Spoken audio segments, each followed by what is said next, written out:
Bonjour Hassan, peux-tu nous dire ce qui se passe aujourd'hui, lundi 4 décembre? Alors, lundi 4 décembre, on est devant le CNAP, comme vous pouvez le voir. On a déposé un préavis de grève contre la délocalisation du centre dans la Somme, à Roye pour être précis, à la ville de Roye. Donc, on a demandé à être reçu par la direction de la Dexil pour déposer une pétition il y a une semaine de cela.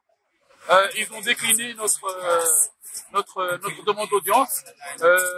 Ils ont voulu recevoir d'un côté la CGT, de l'autre côté Sud.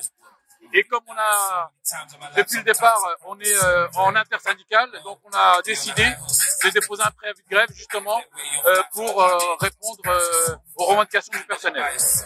Et pourquoi avez-vous décidé de faire grève? Tout simplement, on a décidé de faire grève pour la seule et simple raison, c'est que le personnel est contre la délocalisation du site sur Roye. Ça, c'est une première chose. Et la seconde chose, c'est que vont devenir les salariés qui travaillent ici pour certains d'entre eux depuis 30 ans, qui ne savent faire que de la logistique. Qu'est-ce qu'ils vont devenir ces gens-là? Donc, première revendication, la non-délocalisation du site. Et la seconde chose, c'est aussi pour maintenir une certaine expérience que les collègues ils ont acquis pendant toutes ces années. Quel impact aura cette décision sur les salariés du CNAP et sur ceux de Roye? Alors, dans un premier temps, pour les salariés du CNAP, la problématique qu'il va y avoir, c'est que justement, c'est des collègues qui seront obligés d'être orientés sur autre chose que de la logistique, chose qu'ils maîtrisent depuis très très longtemps, donc ils ne savent rien faire de plus que de la logistique, et c'est un métier à part entière.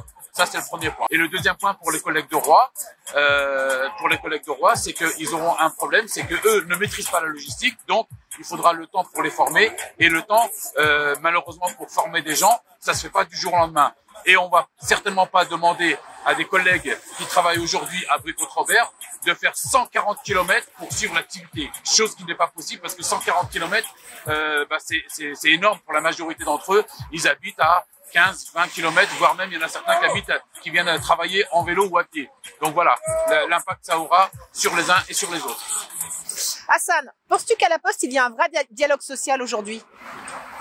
Alors la réponse, elle est non, mais je vais essayer d'argumenter. Elle est non pour déjà la première raison, comme je vous l'ai dit tout à l'heure, à partir du moment où l'entreprise ne veut pas vous recevoir pour justement discuter, donc le dialogue social, il est bloqué. Ça, c'est le premier point. Le deuxième point, là où la Poste aussi a une responsabilité, c'est qu'à aucun moment, dans ce qui va se passer pour la vie des collègues, à aucun moment, elle pense à l'aspect individuel, familial.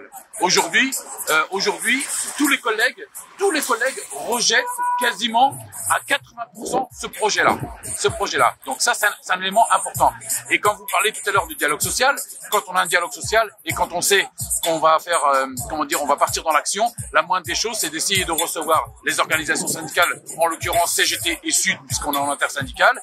Au lieu de ça, la direction de la Dexil a carrément même refusé de nous recevoir dans le cadre de la négociation suite au préavis de grève. Elle nous a envoyé le directeur du site qui, tout le monde le sait, n'a aucune compétence pour prendre des décisions concernant l'avenir du CNAP. Voilà.